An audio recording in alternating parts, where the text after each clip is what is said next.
ইসলামের জন্য লড়বে কে? নওজওয়ানরা, যুবক তোমরা লড়বা। তোমরা আগায় আসলে মাহাদির পক্ষ শক্তিশালী হবে। তোমরা এগিয়ে আসলে দাজ্জালের বাহিনী পরাজিত হবে। পরাজিত। এই ইসরায়েলকে কেন্দ্র করেই যুদ্ধ হবে। এই বাইতুল মুকাদ্দাস, এই ফিলিস্তিনকে কেন্দ্র করে আগামীর পৃথিবী আর আমেরিকা ইউরোপে যুদ্ধ হবে না, কোথাও হবে না।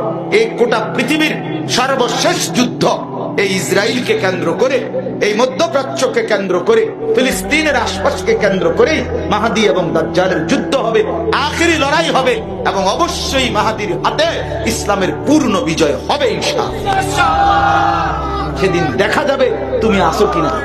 ইসলাম বিজয় হবে নিশ্চিত। হতে পারে তুমি থাকতাম, হতে পারে তুমি থাকতাম।